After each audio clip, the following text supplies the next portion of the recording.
India live TV, सच सबसे आगे। दोस्तों, इजराइल फिलिस्तीन युद्ध में जब से युद्ध विराम की घोषणा हुई है, जब से युद्ध विराम की शुरुआत हुई है और जब से वहां पर अभी कुछ वक्त के लिए बॉम्बार्डमेंट बंद हुआ है और इजराइल को जो पूरे की पूरा युद्ध है उसमें झुकते हुए देखा गया है कि उसने युद्ध विराम के लिए वो मजबूर हुआ और युद्ध विराम करने की घोषणा करी कि ठीक है, एक्सचेंज ऑफ प्रिजनर्स जो है उसके तहत हम युद्ध विराम करते हैं 4 दिन का। तब से गोदी मीडिया की बहुत बेइज्जती हो रही है, बहुत फजीहत हो रही है। आप भी सोच रहे होंगे भाई गोदी मीडिया का इसमें क्या रोल आ गया, गोदी मीडिया का क्या हुआ है, गोदी मीडिया पे क्यों थू हो रही है। सोशल मीडिया पर हर कोई ट्वीट करके सवाल पूछ रहा है जो गोदी मीडिया ने पिछले 1.5 महीने में मणिपुर को लेकर कुछ नहीं किया होगा, टनल जिस तरह से ध्वस्त हुआ और उसमें लोग फंसे उसको लेकर कुछ नहीं किया होगा, आतंकवादी हमलों के अंदर हमारे जवानों की शहादत के ऊपर कोई बात नहीं की होगी, चीन को लेकर कोई बात नहीं की होगी। रात दिन इजराइल, फिलिस्तीन, हमास और ऐसे ऐसे बैनर्स, ऐसी ऐसी स्टोरीज, जैसे मानो आप वो वहीं बैठे हुए हैं और गोदी मीडिया वहीं से चल रहा है जो युद्ध क्षेत्र हो। और अपने जो पत्रकार थे उनको भेजा भी था। जो पत्रकार सवाल के घेरे में है कि वो टनल वाले इशू के अंदर क्यों नहीं जा रहा है, और मणिपुर तो छोड़िए, वहाँ गए ही नहीं थे।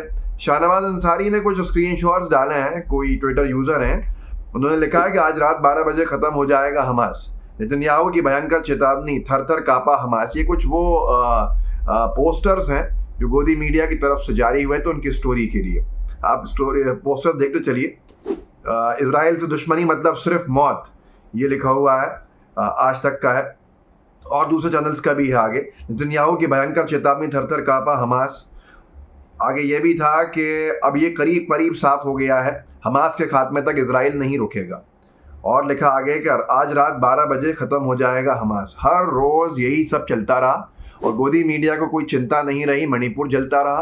गोदी मीडिया को कोई चिंता नहीं हुई, टनल का पूरा ध्वस्त हो जाना, हमारे देश के नागरिकों का उसमें फंसा रहना, इससे कोई मतलब नहीं था। और अब लोग सवाल पूछ रहे हैं कि गोदी मीडिया जिस तरह से रोज़ाना इजराइल को पूरा साफ करता हुआ दिखा रहा था फिलिस्तीन के अंदर, अब वो गोदी मीडिया खामोश क्यों हो गया जब से युद्ध विराम हुआ है। उसकी सारी भविष्यवाणियां फेल हो गई, जिन भविष्यवाणियों के ऊपर वो अपने स्टोरीज बना रहा था। ये वाकई में हैरान कर देने वाली बात इसलिए है कि गोदी मीडिया की चिंता इजराइल फिलिस्तीन ज़्यादा थी, मणिपुर की बिल्कुल नहीं थी। जो पत्रकार इजराइल फिलिस्तीन की युद्ध को कवर करने का वो टेल अवीव के अंदर मेहमान नवाजी करा के वापस भी आ गए। ना युद्ध खत्म हुआ, ना युद्ध विराम हुआ, ना कुछ हुआ। 4-5 दिन का अपना पत्रकारिता का कह लीजिए पर्यटन वो करके वापस आए।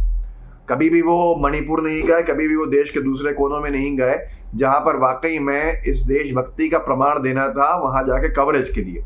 लेकिन रात दिन जिस तरह से इजराइल हमास के युद्ध को हिंदू मुस्लिम नफरत फैलाने के लिए इस्तेमाल किया गया वो हम सब ने देखा।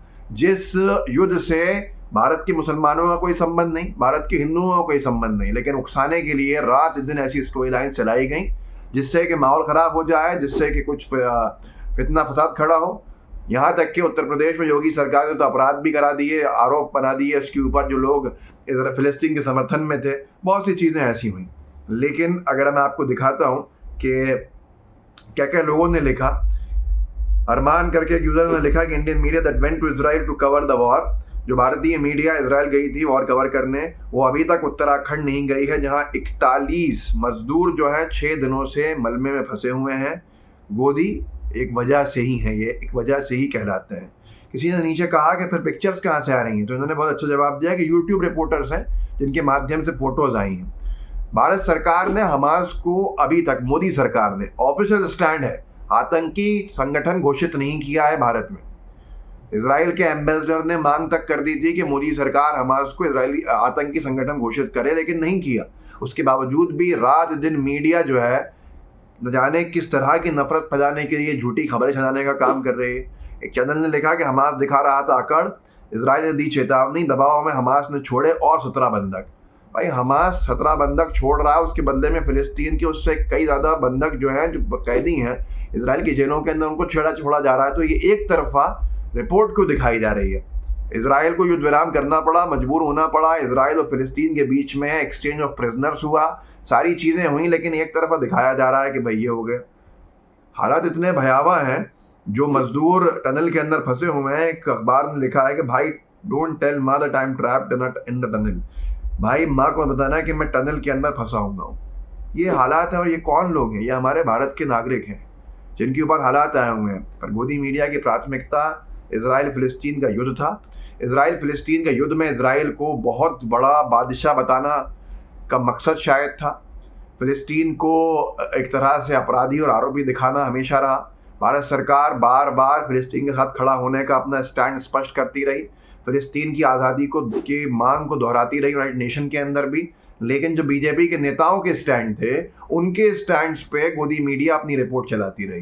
भारत ने क्या कहा यूनाइटेड नेशन के अंदर, उसकी कितनी चर्चा आपने सुनी? मैंने तो हर बार जब भी भारत का स्टैंड सामने आया आपसे चर्चा करी, लेकिन कितना गोदी मीडिया पे आपने देखा कि अरिंदम जो बागची हैं, जो प्रवक्ता हैं विदेश मंत्रालय के, उन्होंने क्या कहा था कि हम अपने पुराने अकॉर्ड के ऊपर हैं, हम फ़िलिस्तीन को आज़ाद स्वयंभू संप्रभु देश देखना चाहते हैं, अमन अमान के साथ देखना चाहते हैं, एक आज़ाद देश देखना चाहते हैं। भारत की परमानेंट रिप्रेजेंटेटिव ने यूनाइटेड नेशन में क्या कहा था? अभी साफ तौर पर, रुचिरा कंबोज उनका नाम है, साफ तौर पे कहा था कि भारत आज़ाद फ़िलिस्तीन देखना चाहता है।